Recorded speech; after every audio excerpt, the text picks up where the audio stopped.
Hello guys, welcome to career media once again. My name is Gulshan Shah. आज हम बात करने वाले हैं कि डीएनबी की लास्ट राउंड जो अभी बची हुई है मॉप अप राउंड काउंसलिंग, उसमें कितनी सीट्स आने वाली है। एक्चुअली लास्ट वीडियो में मैंने आपको एक इंडिकेशन दी थी कि लगभग 18 से 20% 22% सीटें आ सकती है डीएनबी की लास्ट राउंड में मॉप अप राउंड के लिए, जिसके अकॉर्डिंग मैंने आपको बताया था कि 400 से 550 सीट्स तक आ सकती है।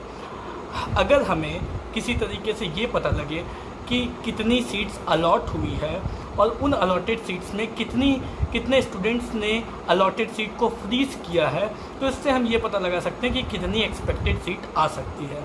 जी हाँ, आज मैं उसी टॉपिक के ऊपर मैं चर्चा करने वाला हूँ कि एक्चुअली किस ब्रांच में कितनी सीटें अलॉट हुई है और उस ब्रांच में कितने स्टूडेंट्स ने मिली हुई सीट को फ्रीज किया है, मतलब एडमिशन प्रोसीजर के लिए गए हैं, प्रोसीड किया है, और कितने स्टूडेंट ने फ्रीज नहीं किया है। जिसका मतलब ये है कि जितने स्टूडेंट ने फ्रीज नहीं किया है उतनी सीटें उस ब्रांच में डीएनबी की मॉप अप राउंड के लिए तो डेफिनेटली आ रही है।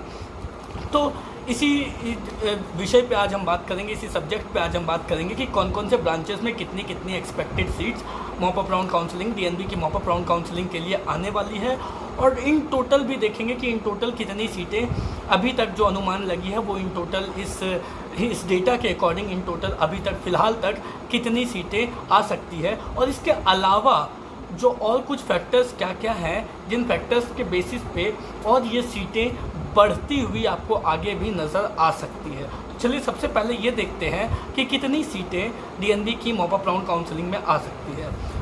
राउंड 3 की बात करें, अगर डीएनबी की राउंड 3 की बात करें तो 2347 सीट्स की अलॉटमेंट हुई थी, टोटल सीट्स, जिसमें जनरल कैटेगरी और अदर कैटेगरीज को भी अगर मिला करके देखें तो टोटल सीट्स की बात करें तो 2347 सीट्स की अलॉटमेंट हुई थी। उन 2347 सीट्स में से 1861 स्टूडेंट्स ने जो सीट्स हैं उसे मिली हुई सीट को फ्रीज किया। जो 1,25,000 रुपीज़ की पेमेंट करनी थी वो 1,25,000 रुपीज़ की पेमेंट करके उन्हें जो सीट मिली थी उस सीट को फ्रीज किया। यानी अगर इस वैल्यू के अकॉर्डिंग देखें तो 486 स्टूडेंट्स ऐसे थे जिन्होंने मिली हुई सीट को फ्रीज नहीं किया, मतलब जो सीटें उन्होंने रिजेक्ट किए हैं, जो सीटें डीएनबी की मॉप अप राउंड में आने के चांसेस हैं। अब इन 486 सीट्स में से टोटल 428 सीट्स ऐसे हैं जो कि यूआर कैटेगरी के सीट्स हैं। कौन कौन से ब्रांचेस में कितनी कितनी सीटें हैं वो देख लेते हैं। एनेस्थीसिया की बात करें तो राउंड 3 में 335 एनेस्थीसिया की सीट्स थी जिनकी अलॉटमेंट हुई थी, जिसमें से 263 स्टूडेंट्स ने अपनी मिली हुई एनेस्थीसिया की सीट को फ्रीज किया और 72 स्टूडेंट्स ने रिजेक्ट किया, मतलब फ्रीज नहीं किया। तो एक्सपेक्टेड सीट्स अगर देखें कि एनेस्थीसिया की मॉप अप राउंड काउंसलिंग में, डीएनबी की मॉप अप राउंड काउंसलिंग में कितनी सीट्स आ सकती है वो है 72। उसी तरीके से कार्डियो की बात करें तो कार्डियो की 24 सीट्स की अलॉटमेंट हुई थी राउंड 3 में, जिसमें से 20 सीट्स फ्रीज कर लिए गए हैं, 4 सीट्स हैं जिसे फ्रीज नहीं किया गया। तो एक्सपेक्टेड सीट्स जो मॉप अप राउंड में आ सकती है कार्डियो की वो हैं 4 सीट्स। डर्मा की टोटल 6 सीट्स की अलॉटमेंट हुई थी, सभी सीटों को फ्रीज कर लिया गया है, मतलब मॉप अप राउंड में जो एक्सपेक्टेड नंबर ऑफ डर्मेटोलॉजी की सीट्स है वो 0 है। अभी फ़िलहाल तक डर्मेटोलॉजी की 0 सीट्स आने के चांसेस हैं। इमरजेंसी मेडिसिन की टोटल 71 सीट्स की अलॉटमेंट हुई थी, जिसमें 53 स्टूडेंट्स ने सीट्स को फ्रीज किया। 18 सीट्स मॉप अप राउंड में आ सकती है। ईएनटी की 48 सीट्स की अलॉटमेंट हुई थी राउंड 3 में, 35 सीट्स को फ्रीज किया गया। 35 स्टूडेंट्स ने 1,25,000 रुपीज़ की पेमेंट करके उसे फ्रीज किया, और 13 सीट्स एक्सपेक्टेड हैं कि मॉप अप राउंड में ईएनटी की आएंगी।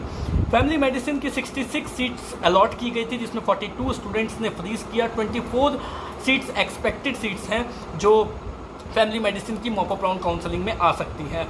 फॉरेंसिक मेडिसिन की 3 सीट्स की अलॉटमेंट हुई थी, जिसमें तीनों सीट्स को रिजेक्ट कर दिया गया है, मतलब फॉरेंसिक मेडिसिन की 3 सीटें एक्सपेक्टेड है कि तीनों सीटें आ जाएंगी मॉप अप राउंड काउंसलिंग में।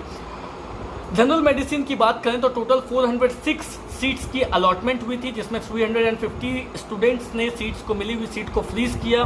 56 सीट्स हैं एक्सपेक्टेड कि 50 मॉप अप राउंड में 56 सीट्स आ सकती हैं। जनरल सर्जरी की 270 सीट्स में से 217 सीट्स को फ्रीज किया गया। मॉप अप राउंड में 53 सीट्स आ सकती है। न्यूरो सर्जरी की बात करें जो कि 6 ईयर कोर्स है, उसमें से 16 सीट्स की अलॉटमेंट हुई थी राउंड 3 में, 10 स्टूडेंट्स ने फ्रीज किया। एक्सपेक्टेड सीट्स न्यूरो सर्जरी की 6 ईयर कोर्स की जो मॉप अप राउंड काउंसलिंग में आ सकती है वो है 6। न्यूक्लियर मेडिसिन की 6 में से 6 सीट्स फ्रीज कर दी गई हैं। Expected seats mop up round में है 0। ओबीजी गायनोकोलॉजी की अगर बात करें तो 226 सीट्स की राउंड 3 में अलॉटमेंट हुई थी, जिसमें से 203 स्टूडेंट्स ने मिली हुई सीट को फ्रीज किया है। टोटल 23 सीट्स, जो बचे हुए 23 सीट्स हैं वो एक्सपेक्टेड सीट्स हैं जो मॉप अप राउंड में आ सकती है। मतलब मॉप अप राउंड में ओबीजी की गायनोकोलॉजी की 23 सीट्स आ सकती है। ऑप्थल की 151 सीट्स अलॉट हुई थी, जिसमें 107 सीट्स को फ्रीज किया गया। 44 सीट्स एक्सपेक्टेड है कि मॉप अप राउंड में आ सकती हैं ऑप्थल की। ऑर्थोपेडिक्स की 144 सीट्स में से 118 सीट्स को फ्रीज किया गया। 26 सीट्स मॉप अप राउंड में आ सकती हैं। 6 ईयर कोर्स में अगर देखें तो पीडियाट्रिक सर्जरी की 6 में से 6 सीट्स की अलॉटमेंट हुई थी, जिसमें 2 सीट्स को फ्रीज किया गया। 4 सीट्स हैं जो कि एक्सपेक्टेड है मॉप अप राउंड में आ सकती है।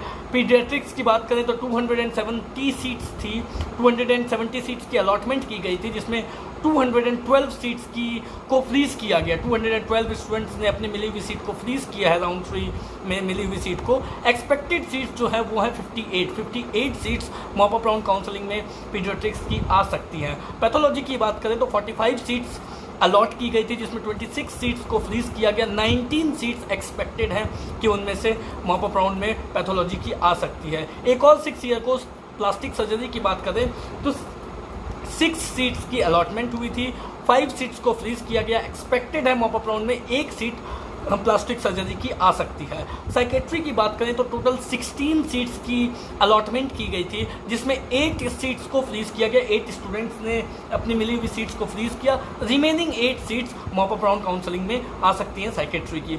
रेडियो की बात करें, रेडियो डायग्नोसिस की, तो 123 सीट्स की अलॉटमेंट की गई थी राउंड 3 में, जिसमें 113 सीट्स को फ्रीज किया गया। टोटल बचे हुए जो 10 सीट्स हैं वो मॉप अप राउंड काउंसलिंग में रेडियो डायग्नोसिस की आ सकती है।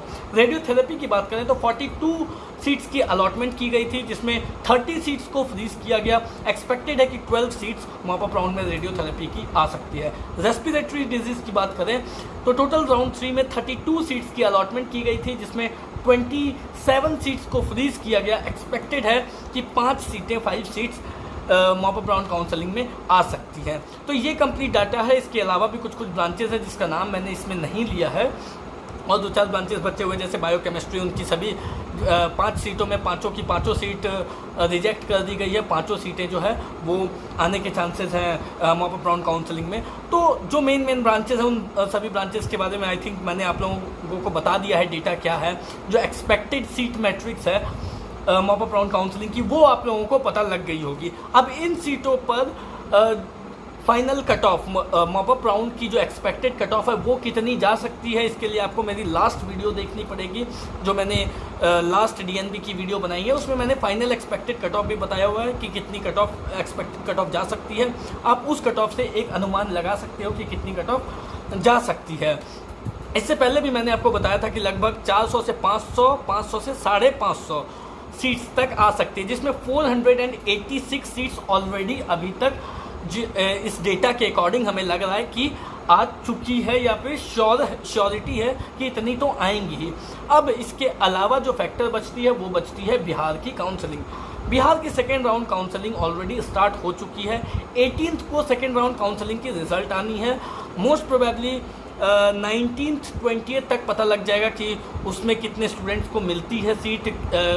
उसमें से बहुत सारे स्टूडेंट होंगे जिनको बिहार में MD-MS मिल जाएगी, गवर्नमेंट सीट मिल जाएगी, तो उन स्टूडेंट्स वैसे स्टूडेंट जिन्हें गवर्नमेंट इसमें DNB में भी सीट मिली हुई है और बिहार की सेकेंड राउंड काउंसलिंग के लिए भी वो होप लगा कर रखे हुए हैं, तो वैसे स्टूडेंट जिन्हें बिहार की सेकेंड राउंड काउंसलिंग में मिल जाती है और वो MD-MS के लिए जाते हैं, बिहार के गवर्नमेंट कॉलेजेस के लिए जाते हैं और उन्हें DNB में भी सीट मिली हुई है, वो सीटें भी वो होपफुली लीव करेंगे और वो भी कुछ सीटें हैं जो मॉप अप राउंड में आने के चांसेस हैं। तो 486 जो एक्सपेक्टेड सीट्स आप देख रहे हो, यहाँ से अभी से इस समय से ये नंबर्स आपको बढ़ते हुए ही दिखाई देंगे। हो सकता है ये 500, 550, 550 तक हो जाएं, मगर इससे कम सीट्स आने के चांसेस बहुत कम हैं। और जैसा मैंने बताया कि इसे लेकर के मैंने आपको फाइनल कट ऑफ क्या हो सकती है, फाइनल एक्सपेक्टेड कट ऑफ क्या रह सकती है, वो भी अपने लास्ट वीडियो में बताया हुआ है, तो आप उस वीडियो को चेक कर लें। इस वीडियो में फिलहाल इतना ही। नेक्स्ट वीडियो में कुछ और अपडेट्स के साथ मैं गुलशन जहाँ हाजिर रहूँगा। तब तक के लिए have a nice day, thank you so much and all the best. और यदि कोई डाउट हो तो कमेंट बॉक्स में पोस्ट कीजिए या फिर दिए गए नंबर पर कॉल भी करके आप हमसे पूछ सकते हैं। Thank you so much.